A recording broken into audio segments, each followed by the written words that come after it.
Bonjour ou bonsoir fidèles internautes, très ravi de vous savoir une fois de plus nombreux à avoir choisi TLR TV et bienvenue dans votre émission Droit de savoir. Comme vous le savez, tous ou presque, le décès du député candidat à la présidentielle de mars dernier au Congo-Brazzaville, j'ai cité Guy Brice Parfait Kolela, président de l'UDH Yuki, avait été attribué au Covid-19 selon la déclaration officielle du gouvernement congolais. Mais seulement, voilà.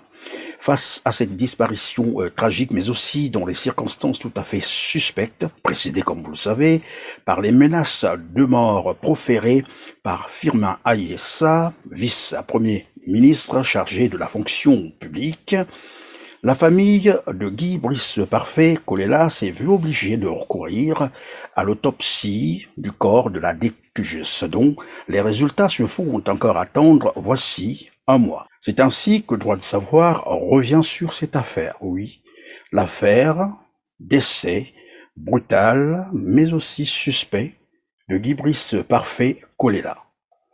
Un autre sujet pourrait être annexé à cette édition, c'est le Tchad qui fait la une.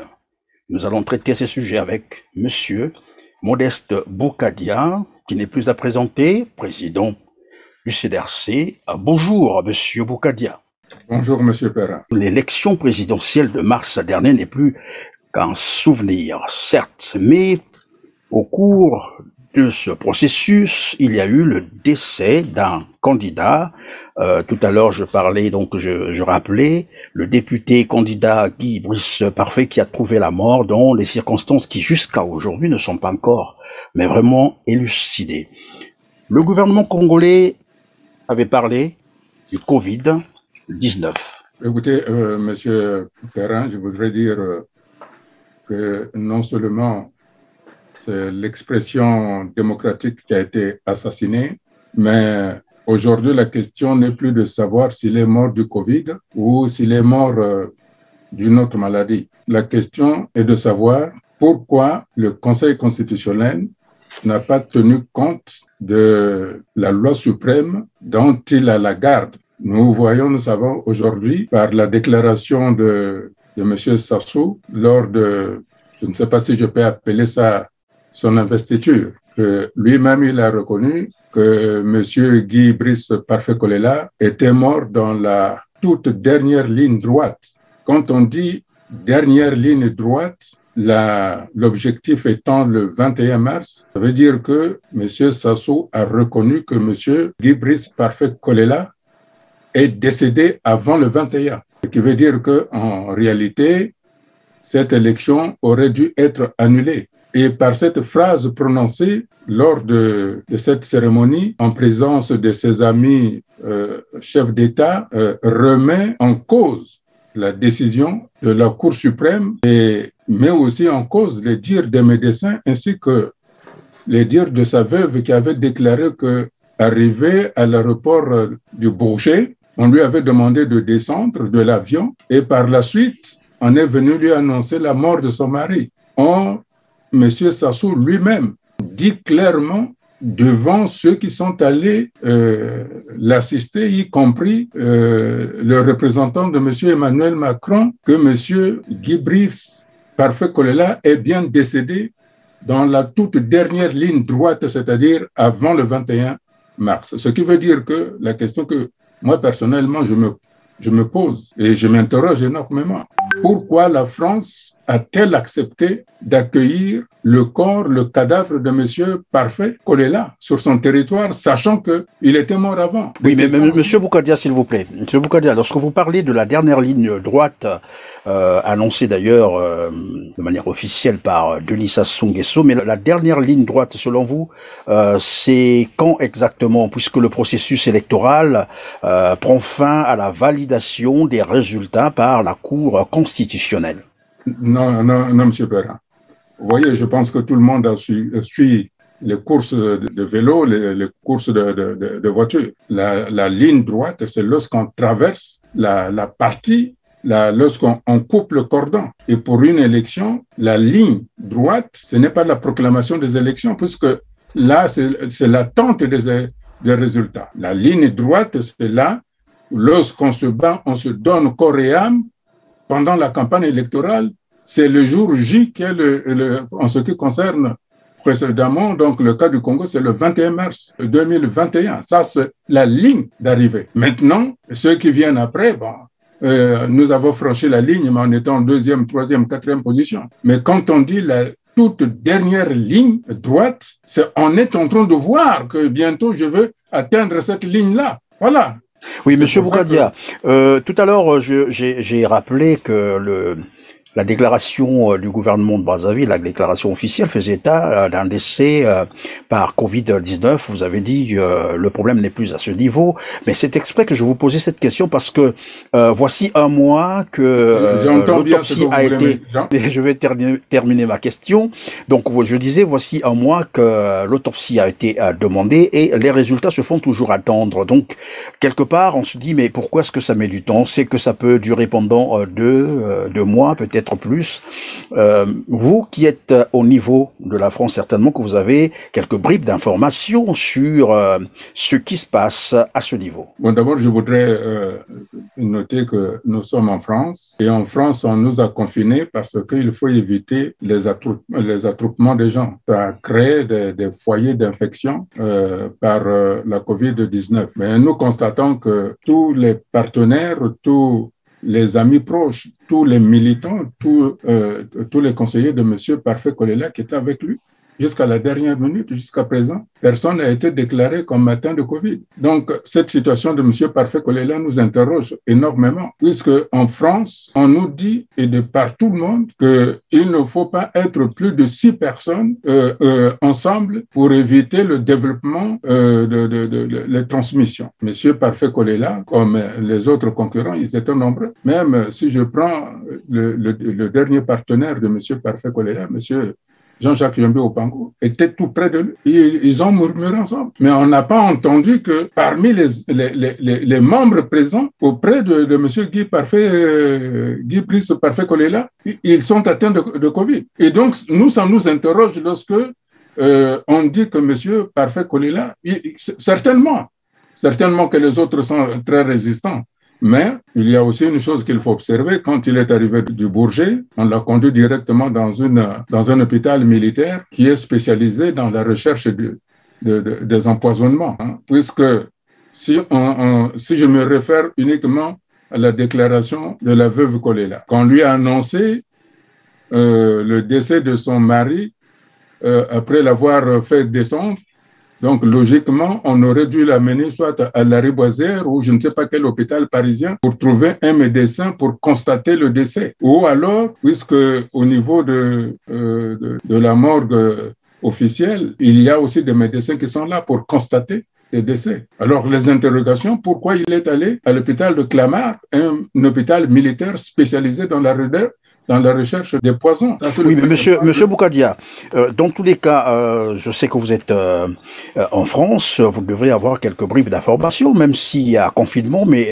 l'Internet fonctionne, donc on peut toujours être en contact avec le monde. Bien que cela soit virtuel, vous devez avoir quelques informations. Voilà pourquoi nous voulons savoir à quel niveau se trouve cette situation, parce que ça commence un peu à polémiquer dans la masse pour dire mais pourquoi les résultats mettent assez du temps. Non, tout simplement, il faut quand même... Et pourquoi on garde un corps qui, soi-disant, serait, aurait succombé par le Covid-19?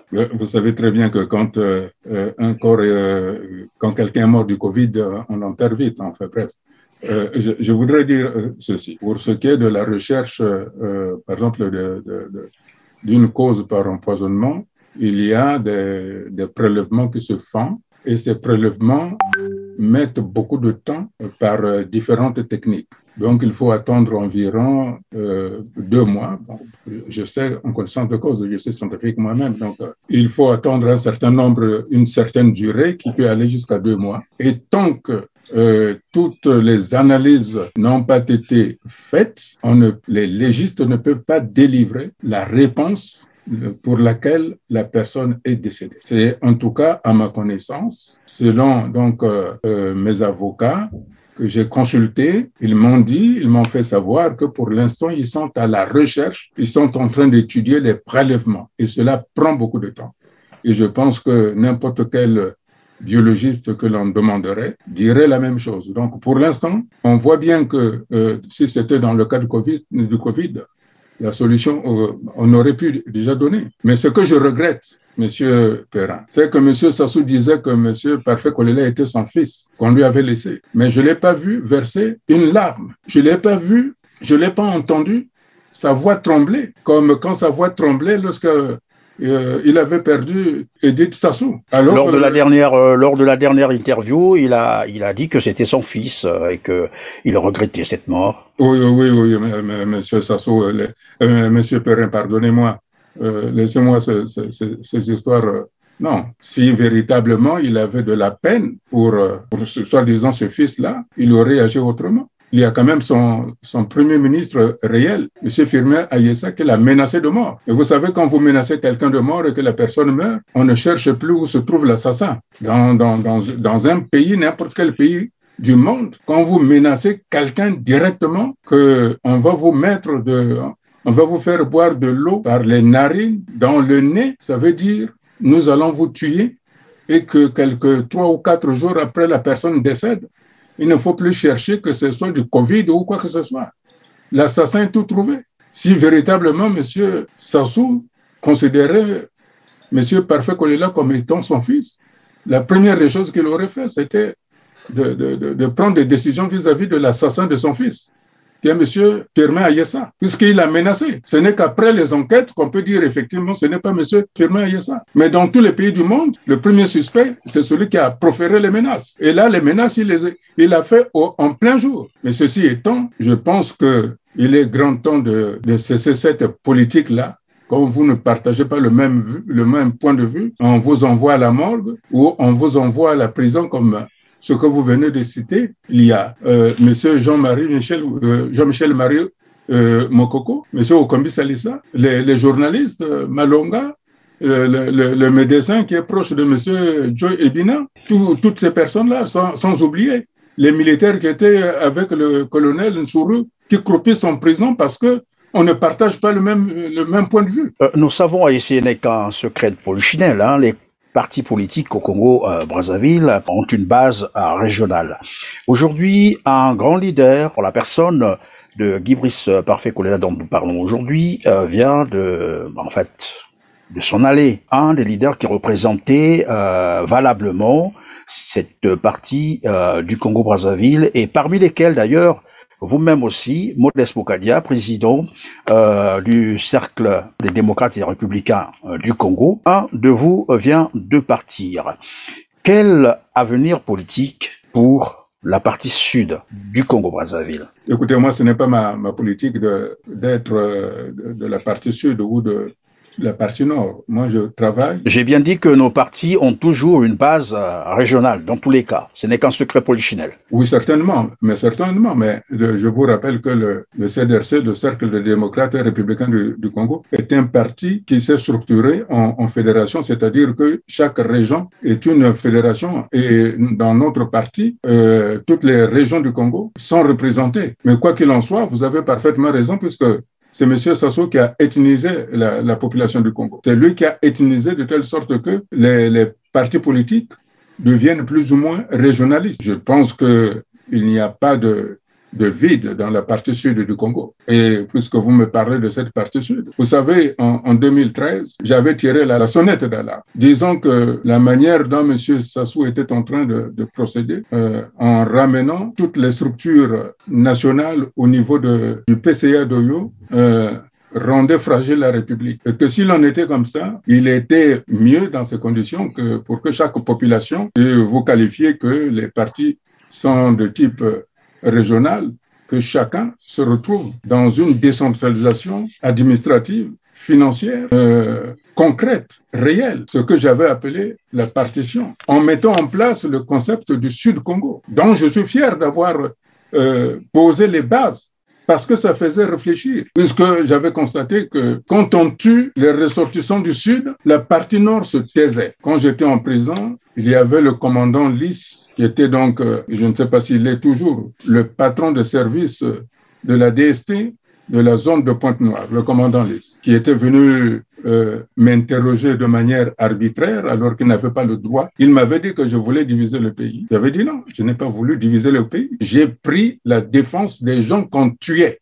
qu'on assassinait. À l'époque, se trouvait donc à la présidence du Congo, au ministère des Affaires étrangères et au ministère de la Justice. À l'époque, c'était M. Emmanuel Yoka. J'avais dit ceci, qu'on me donne l'exemple d'un cadre du Nord marié avec une femme du Sud ou d'un cadre du Sud marié avec une femme du Nord et qui a dit à M. Sassou, ne les tuez pas, nous avons de la famille là. Si vous me donnez un seul exemple, alors je pourrais revoir ma position. Le commandant Lys avait été incapable de me donner un seul mot, un seul nom pour me montrer, pour me dire telle personne s'est opposée à M. Sassou pour qu'on ne tue pas les gens du Sud. Donc, et je tiens à vous dire que cette position sur le Sud Congo, j'aurais pu prendre la même position si on tuait des gens de Makwa ou d'Ifondo ou de Kélé, parce que c'était la défense légitime. À ce moment-là, moi, je pense que si le débat avait été pris par les intellectuels, au lieu de m'envoyer aux hégémonies, je crois qu'aujourd'hui, nous n'en serons pas là. Je crois que M. Parfait Kolela n'aurait pas été assassiné. Vous savez pourquoi? Il y a quelque temps, on disait sur les réseaux sociaux, jamais il n'y aurait un président ressortissant du pôle. Ce n'est pas grave si le pays se développe. Mais on entend aujourd'hui sur les réseaux sociaux, jamais aucun ressortissant du Sud ne pourra présider au destin de ce pays. Ça veut dire que... Ah, ce n'est pas la position officielle. Ce n'est pas... Monsieur Perrin, il faut bien comprendre. Vous savez, on commence à distiller des petites choses comme ça pour vous habituer à ce que vous vous rendez compte que non, il n'y a que les ressortissants du Nord qui peuvent présider au destiné de ce pays-là. Je ne pense pas à cette République-là. Je ne me bats pas pour cette République-là. Je n'ai pas été en prison arbitrairement pour cette République-là. Je veux une République, je propose une République où tous les citoyens de ce pays doivent avoir les mêmes droits jusqu'à prétendre être président de la République. Il n'est pas question que certains, lorsque on proteste contre une partie, on vous traite de victimaire. Ça, c'est inacceptable. Et ce qui est encore inacceptable, c'est que ces propos se propagent sur les réseaux sociaux, sur Facebook, et il y a la police française qui est chargée de la criminalité, qui ne dit absolument rien. C'est pour ça que je trouve que cette situation qui est arrivée au Congo, la France est aussi complice. Parce que si la France avait fait... Vous savez, Monsieur Christian Perrin, puisque les gens disent qu'aucun homme du Sud ne peut être président et que M. Parfait Kolela était en mesure de gagner cette élection, dès lors où il s'est allié avec M. Jean-Jacques Yombi Opango, il était en voie d'être élu, on l'a assassiné. C'est parce que, entre-temps, il y a ces idées qui ont circulé sur la toile, sur les réseaux sociaux, qu'aucun homme du Sud ne pouvait être président. Et alors, quand on a vu M. Parfait Kolela être à la porte de la présidence, à la toute dernière ligne droite, M. Firmin Ayessa a fait ce qu'il fallait faire pour que le pouvoir reste au nord. Voilà la réalité. Puisque vous rappelez encore les élections, parlons-en. Vous êtes parmi ces leaders qui ont appelé à la désobéissance civile, qui avait d'ailleurs été largement suivie par la population congolaise. Nous savons, il y a eu à peine, mais vraiment pas plus de 20% des Congolais qui se sont rendus donc dans les bureaux de vote. Cela veut dire que le mot d'ordre avait été suivi. Mais pourtant, cela n'a pas empêché Denis Sassou Nguesso de s'autoproclamer président pour un nouveau mandat. Comment entendez-vous désormais œuvrer, puisque il est aujourd'hui, en fait, tout le monde s'accorde de dire que finalement les élections au Congo ne servent à rien. Comptez-vous encore sur un dialogue? Je discute avec beaucoup d'amis, beaucoup de compatriotes de toutes les régions. D'ailleurs, tout le monde est d'accord pour que nous trouvions une solution, c'est-à-dire le départ de M. Sassou d'une façon ou d'une autre. Mais lorsque je leur propose de passer au concret de cette décision-là, les gens commencent à demander à réfléchir. C'est là où il y a la difficulté. Donc, effectivement, comme vous le rappelez, le peuple congolais a entendu et a appliqué la désobéissance civile. C'est la raison pour laquelle, du reste, M. Mboulou n'a pas jugé utile d'ouvrir les urnes qu'ils avaient pré-remplies parce que, comme il n'y avait personne, on ne croirait pas. Cela n'a pas empêché M. Sassou de tricher. Mais pensez-vous que le problème soit résolu? Vous voyez ce qui se passe au pays? Jamais le Congo dont on connaît l'histoire avec la France, n'a proclamé ouvertement à bas la France, à bas les Français, mort à la France, mort aux Français. Ça, c'est des sentiments forts, ça. Ça veut dire que la France aujourd'hui, tout ce que nous vivons, comme tout ce qui se vit de par ailleurs, et de la responsabilité de la France. Mais je reste ouvert et je pense que la France est en train doit reviser son logiciel parce qu'elle doit comprendre que les Noirs d'aujourd'hui, ce ne sont plus les Noirs de 1945. Ce ne sont plus les Noirs que la France colonisait. Ce ne sont plus les Noirs que la France prenait comme esclaves. Les Noirs d'aujourd'hui, leurs enfants font des études dans des pays anglo-saxons. Et ces enfants-là considèrent la France comme n'étant pas comme une puissance. Que finalement, ces enfants-là considèrent la France comme étant presque une république bananière. C'est ça la difficulté aujourd'hui. Aujourd'hui, nos enfants ne respectent plus la France parce que la France ne veut pas qu'on la respecte. Je disais il y a peu de temps à la place de la République que le sentiment anti-français sur le continent africain est généré par la France elle-même. La France a oublié que c'est la France qui a créé le Koulibaly. Et aujourd'hui, les Noirs de l'Afrique centrale sont en train de copier ce que font les Algériens. Voilà ce qui va arriver. C'est pour ça que... Probablement, Monsieur Boukadia, probablement qu'on y reviendra, dont bien sûr le sujet du Tchad. Mais dites-moi, tout à l'heure, vous nous avez rappelé d'ailleurs votre séjour dans les prisons congolaise. Vous avez été condamné à 30 ans de travaux forcés et pour sortir de là, il a fallu l'intervention des États-Unis et de la France, j'allais dire, de l'Élysée, au point où Donald Trump personnellement a dû prendre le dossier en main, lançant donc un ultimatum à l'Élysée: si vous ne sortez pas, je laisse les points de suspension, peut-être que vous nous en parlerez. Mais aujourd'hui, on se retrouve avec le général Jean-Marie Michel Mokoko, Kombi Salissa, et tout récemment, des Congolais ont été arrêtés, jusqu'aujourd'hui détenus. Il y a donc Chris Dongui, nous avons le docteur Alex Nzabana, Jean-Louis Paca, vous l'avez d'ailleurs rappelé, Florian Nyangwila, et bien d'autres. Il y a aussi l'abbé Joseph Ndinga et bien d'autres prisonniers politiques. Pourquoi n'adopterez-vous pas la même démarche pour prétendre obtenir leur libération? Quand on fait un travail, on n'est pas obligé de le crier sur le toit. Ça, c'est le premier point. Le deuxième point, je l'ai déjà dit, mais je le répète quand même, il faut pour que les Congolais apprennent à prendre des responsabilités. Vous savez, je m'étais engagé pour faire libérer le général Jean-Michel Marie Mokoko. Il y a un Congolais qui est venu me voir, accompagné, lui, par un ancien Congolais qui travaillait aux Nations Unies. Et moi, j'étais avec des amis israéliens. Ce Congolais-là est venu me dire, je cite, « Modeste, ne t'occupe pas de la libération de M. Mokoko. Si jamais tu le fais et que Sassou le sache, et si on le tue, tu serais responsable de cette mort-là. » Alors je lui ai répondu, écoute, il m'avait dit que c'était la volonté de sa famille, de la famille du général Mokoko. Je lui ai dit, écoutez, je vous remercie de m'avoir mis au courant, mais la volonté de faire quoi? Non, j'avais entamé des démarches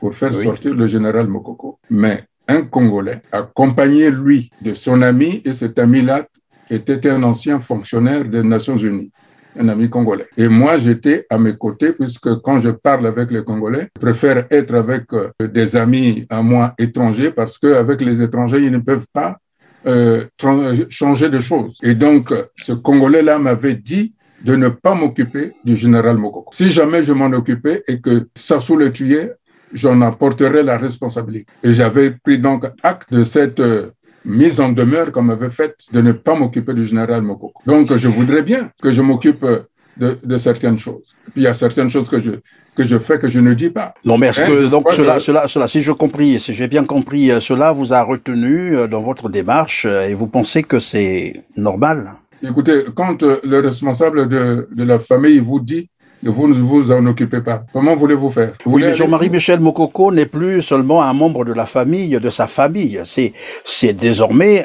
une personnalité publique. Alors, et sur qui les Congolais comptent? Alors, monsieur Christian Perrin, dites-le. aux Congolais. Dites-le aux Congolais. Qu'est-ce que moi je proposais quand je leur disais, écoutez, si nous voulons régler le problème du général Jean-Marie Mokoko, même son avocat, Maître Tricot, il avait dit à Maître Tricot, allez à la conférence internationale. Nous avons proposé la conférence internationale pour qu'on règle l'ensemble de ces problèmes-là. Mais que font les gens? Les gens traînent les pieds. En fait, je pense que c'est bien de les maintenir en prison parce que ça leur donne une existence pour parler par ici, par là. Il y a des démarches qui se font par rapport à votre question que vous avez posée. Je redis que la question est encore pendante de l'élection, de la mascarade, de la victoire de M. Sassou. Parce que jusqu'à présent, puisque vous l'avez redit, les 20% qui sont allés voter ont voté M. Guy Brice Parfait Kolela président. Vous pensez que les partisans de Yuki vont laisser passer leur victoire? Surtout que M. Parfait Kolela, sur le lit de la mort, leur avait dit allez voter, ils sont allés voter, ils ont gagné. Oui, mais malheureusement... Je crois que sur la Constitution, la déclaration des Nations Unies, il y a une clause qui dit que lorsqu'on se trouve devant une dictature et le régime de Brazzaville s'en est une, les citoyens doivent se saisir de l'insurrection, qui est une arme politique. Ce n'est pas une atteinte à la sûreté de l'État. Là, dans cette situation-là, où M. Sassou n'a pas gagné les élections, le peuple a le droit de se soulever. C'est son droit le plus absolu. Je suis même étonné qu'il ne l'ait pas fait depuis. Peut-être qu'ils sont en train de se préparer. Allons beaucoup plus loin. Aujourd'hui, je crois qu'il y a une situation très grave. C'est que le gouvernement a reconnu qu'il ne peut pas payer les arriérés des salaires. Le gouvernement a reconnu qu'il est incapable aujourd'hui d'assurer la santé des Congolais. Il est incapable d'apporter de l'eau, qu'il est incapable d'apporter de l'électricité, qu'il est incapable de construire, de donner une éducation, de donner des formations aux Congolais. D'ailleurs, je suis étonné que lors du discours de M. Sassou, de son investiture, la façon dont il a abordé les questions économiques, on croyait que c'est la première fois qu'il prend le mandat de président, alors qu'il est là depuis 35 ans.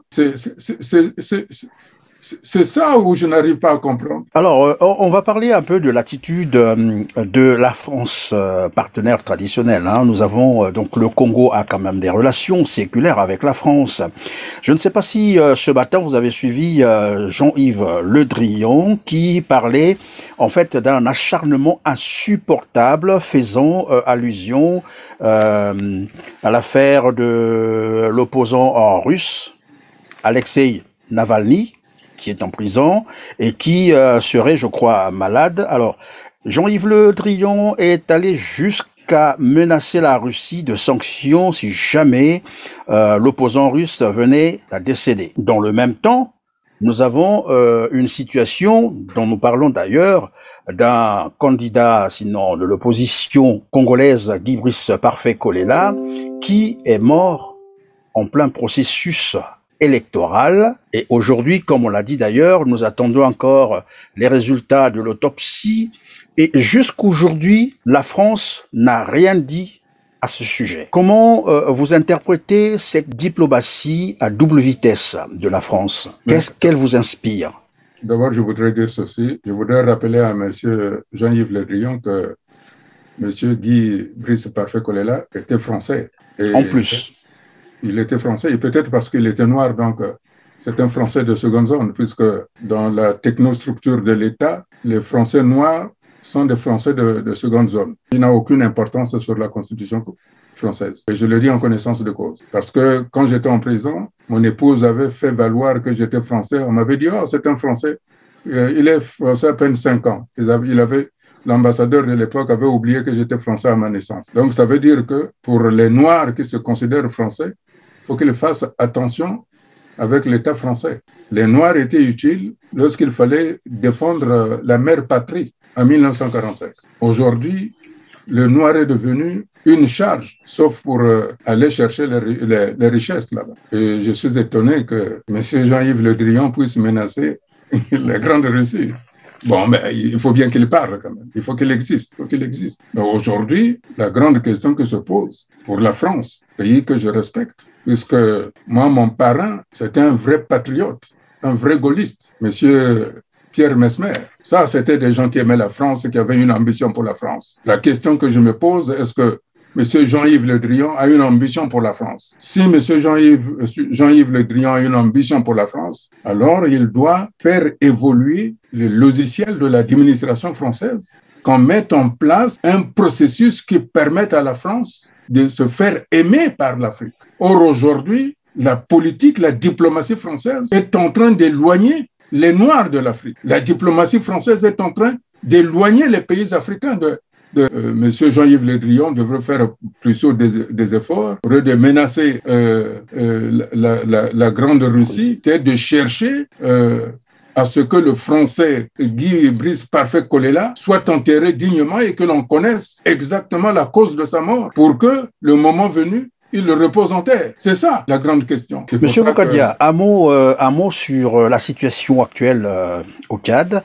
Vous le savez probablement que le 11 avril dernier, les FACT ont lancé, disons, une offensive armée, mais une grande offensive qui a d'ailleurs coûté la vie au maréchal Idriss Déby. Quelle lecture faites-vous de ces événements? C'est toujours une tristesse quand on voit cette Afrique-là qui perd le président. Jamais en Afrique centrale, un président est là et on va le consulter. Et ça ne se voit que dans les pays de l'Afrique francophone. Ça ne se voit pas dans les pays de l'Afrique anglophone, où les anciens présidents sont là, ils se promènent, ils voient la population, il est avec le peuple. Ce que, personnellement, je souhaite et je désire, c'est que les présidents restent en vie parce que c'est de la mémoire, pour que les nouveaux politiques aillent les consulter. Malheureusement, quand on voit la biographie de M. Idriss Déby, c'est exactement la même que celle de M. Sassou. C'est-à-dire? La politique qu'a menée M. Idriss Déby et la politique que mène M. Sassou est pratiquement identique. Ce sont les mêmes pratiques. Et donc, ces pratiques-là, forcément, quand la population, quand le peuple en a marre, se soulève, certains se transforment en rebelles. Bon, maintenant, je ne sais pas quelle est véritablement la raison de la mort de M. Idriss Déby. A-t-il été tué par les rebelles ou c'est au sein de sa famille? Je n'en sais rien. C'est pour ça que moi, je pense qu'au Congo, je ne cesse de dire que nous devons nous retrouver parce qu'il n'y a pas de honte à reconnaître qu'on a fait fausse route, sauf à croire qu'il y a une ethnie, un clan qui a été choisi, qui a été oint par Dieu pour conserver le pouvoir et le transmettre de père en fils. Eh bien, malheureusement, Monsieur Boukadia, puisque vous parlez du pouvoir de père en fils, malheureusement, c'est ce qui semble se dessiner au niveau du Tchad, où le fils Déby a pris les rênes. Et curieusement d'ailleurs, aujourd'hui, ce matin, l'ambassadeur français est allé lui rendre visite. Une façon de cautionner le coup d'État. Et naturellement une monarchie au Tchad. Qu'est-ce que vous en pensez? Vous savez, moi je respecte la France. Je respecte la France. Je suis en désaccord de certaines attitudes. Fort heureusement, ce que font les politiques français, ce n'est pas cela la France. Je redis que cette France que nous aimons, c'est aussi les Noirs d'Afrique noire qui l'ont faite, en particulier ceux qui sont venus du Congo, du Centrafrique, du Tchad aussi. Et d'ailleurs, je souligne, c'est en 1995, lorsque le président Jacques Chirac avait été élu, c'est à ce moment-là que j'avais fait une cérémonie en l'église du soldat, c'est-à-dire aux Invalides, une messe concélébrée par l'évêque de l'église du soldat et l'abbé Kimbembo, pour rendre hommage à tous les Noirs morts pour la France, que la France n'aurait jamais. Donc la France, les Noirs sont venus d'Afrique volontairement, c'était des engagés volontaires, pour aller se battre pour la mère patrie, mais la mère patrie ne les a jamais honorés. C'est pour ça peut-être que dans les écoles où on apprend l'administration française, on ne leur apprend pas que sans les Noirs, la France serait allemande, nazie. C'est grâce aux Noirs que la France, dont le général de Gaulle disait outragée, violée, mais libérée. Libérée parce que les forces qui l'ont libérée venaient de l'Afrique noire. C'est cette contradiction-là que nous ne comprenons pas. Je pense que M. Yves Le Drian, pour lequel j'ai beaucoup de respect par ailleurs, parce que nous nous connaissons par ailleurs, et je pense aussi que le président Emmanuel Macron, qui s'est entouré, va bien s'entourer, que cette fois-ci, il va devoir orienter différemment la politique française. Mais le plus important, à mon avis, ce que je souhaite, j'appelle les Congolais de tous bords, j'appelle la diaspora, j'appelle tous les Africains qui souhaitent véritablement devenir des partenaires avec l'Europe, de nous unir. C'est parce que c'est en nous unissant que nous nous ferons entendre. La France ne comprend que lorsqu'en face, il se trouve devant un groupe soudé. Si aujourd'hui nous ne sommes pas entendus, si aujourd'hui M. Jean-Yves Le Drian est allé, d'après ce que vous me dites, son ambassadeur, oui, c'est que les Africains ne se sont pas bien consolidés en disant qu'ils doivent se battre pour que les pays africains deviennent comme les pays de l'Union européenne, comme les pays des États-Unis d'Amérique. Je crois que nous avons cette capacité-là aujourd'hui. Nous ne sommes plus les Noirs qui ne savaient ni lire ni écrire. Aujourd'hui, nous pouvons, je m'exprime dans cette langue-là, la langue de la France. Et les mots que j'utilise ont le même contenu, les mêmes valeurs que la langue que les Français utilisent. Sauf si on nous a appris une langue, le français, dont le contenu des mots que nous utilisons, ce n'est pas le même avec la langue française qu'ils utilisent. Dans ces conditions, qu'ils nous le disent. C'est pour ça que lorsque au Tchad, la Constitution dit, d'ailleurs, je voudrais remarquer, ils ont créé le CMT. Conseil militaire, conseil militaire de la transition. C'est la même chose que le CMP au Congo lorsqu'ils ont assassiné le président Marion Ngouabi. La seule différence, c'est que le CMP était moins friand en nombre de militaires et il y avait également des lieutenants et des capitaines, je crois, et des colonels. Mais au Tchad, il n'y a que des généraux. Ça veut dire que c'est la République des généraux. Maintenant, la question qui se pose, si maintenant les civils du Tchad se disaient nous n'allons pas travailler, ça aussi, on peut l'imaginer. Si maintenant le Tchad disait, la population civile du Tchad disait nous voulons aller à l'insurrection populaire, comme au Congo. Au Congo aussi, le peuple peut dire nous allons nous soulever. Qu'est-ce qu'on va faire? Mais pour ce qui est, je le souhaite en tout cas pour le Congo, mon pays que j'aime bien, où j'ai la vision que tous les enfants du Congo, où le parfum de liberté flotte à jamais sur tout le territoire congolais, nous n'arrivions pas à cela à la seule condition que nous devons aller à la conférence internationale des Nations Unies pour régler une fois pour toutes, si tant est qu'il y ait des choses qui nous divisent. Alors, Monsieur Boukadia, nous allons donc finir puisque l'heure qui nous est impartie est pratiquement à la fin.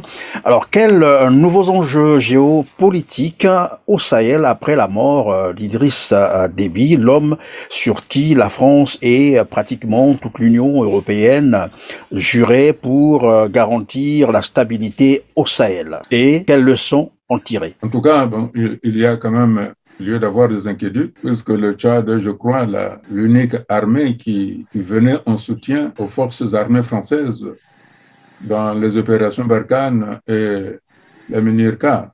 Là, ça pose un véritable problème. Et j'ai appris aussi qu'il y a beaucoup de civils qui quittent le Tchad pour le Cameroun. Mais rien ne dit que dans ces civils, ces populations qui fuient, qui partent au Cameroun, il n'y ait pas des éléments de Boko Haram. Qu'est-ce qu'ils vont faire au Cameroun? Et si jamais le Tchad n'était pas stabilisé, l'avancée de Boko Haram serait naturellement très importante et va envahir toute la sous-région. C'est ça le danger. C'est pour ça qu'il est temps que la France se ressaisisse et mette en place une solution au Centrafrique, au Tchad, qui permette la stabilité de ce pays. La présence accrue des militaires ne sont pas pour rassurer les populations. En tout cas, cette politique menée au Tchad n'est pas pour, personnellement, me rassurer pour le Congo-Brazzaville. Oui, mais Monsieur Boukadia, quelle est la leçon qu'on peut retenir en fait, la mort d'Idriss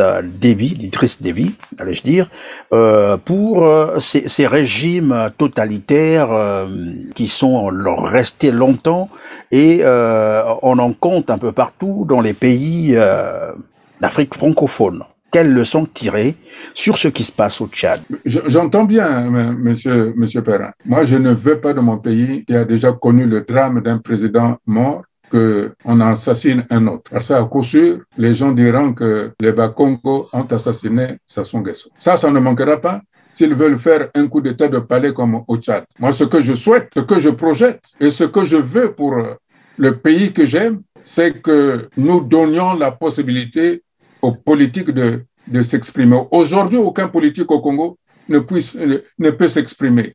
Donc, ceux qui peuvent s'exprimer sont à l'extérieur. C'est pour ça que j'appelle, je dis à tous les Congolais, retrouvons-nous dans une structure politique que nos partenaires attendent que cette structure-là ne serait pas essentiellement théorique, parce que nous devons venir en aide à nos populations qui sont au Congo là-bas, qui va agir sur le plan économique.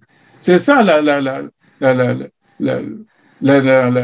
décision que nous pouvons, les conséquences que nous pouvons tirer de la situation du Tchad. Parce que il ne faudrait pas que les militaires qui sont autour de M. Sassou fassent la même chose. Comme d'ailleurs j'ai appris qu'il est en train de dire que si je dois partir du pouvoir, il faudrait que je sois tué comme Idriss Déby. Mais quel est ce président qui peut penser des choses comme ça? Vous tenez cela de qui? Écoutez, M. Christian Perrin, je ne dis pas des choses en l'air comme ça. Donc, moi, je pense qu'il faut qu'il se ressaisisse. Il faut qu'il pense à ses petits-enfants quand même. C'est pour ça que... Mais cela veut dire que ce message, en fait, quand on traduit un peu ce message, on essaie de bien comprendre, cela veut dire que M. Denis Sassou Nguesso ne quittera jamais le pouvoir s'il n'est pas forcé de le quitter. C'est ce que vous interprétez, M. Christian Perrin. Oui, mais quand quelqu'un vous dit je souhaiterais probablement quitter le pouvoir de la même manière que Idriss Déby, ça dit tout, non? Non, c'est ce que vous interprétez. C'est ce que moi j'interprète. Moi, je dis ceci. Oui. Je dis ceci, que M. Sassou doit se rendre à l'évidence qu'il a servi le pays, qu'il est bien servi ou mal servi, c'est chacun son appréciation. Mais qu'aujourd'hui, nous avons une situation qui est là, c'est qu'il y a un président élu qui est mort et que cette situation est susceptible de provoquer une insurrection. Et on sait quand l'insurrection commence, on ne sait pas comment elle se termine. Et quand Une dernière question, M. Boukadia, on va terminer par là. Les Congolais attendent les résultats de l'autopsie du corps de Guy Brice Parfait Kolela. Et si jamais ces résultats contredisaient la version officielle de Brazzaville, qu'adviendrait-il? Voilà, il faut demander à M. Sassou qu'est-ce qu'il ferait. Mais merci. Lui-même, il connaît déjà la réponse, M. Christian Perrin. On ne va pas tourner autour du pot. Pensez-vous que, connaissant M. Sassou, fin politique qu'il est, s'il n'était pas au courant, il allait piéger les magistrats, ses propres magistrats qui l'ont fait malgré lui, président. C'est lui-même qui a dit que Monsieur Parfait Guy Kolela est parti dans la toute dernière ligne droite. Ça veut dire qu'il savait qu'il n'est pas mort du Covid. Merci, c'est par là que nous mettons donc terme à cette émission où nous avons une fois de plus reçu Monsieur Modeste Boukadia, président du CDRC, pour parler évidemment de l'affaire liée au décès de Guy Brice Parfait Kolela, dont les résultats de l'autopsie se feront encore attendre, mais nous avons également abordé le Tchad qui fait la une. Quant à vous, chers téléspectateurs, merci de nous avoir une fois de plus suivis, de nous avoir consacré votre temps si précieux. Restez donc branchés sur votre canal TLR TV. Quant à moi, je vous retrouve très prochainement. Merci.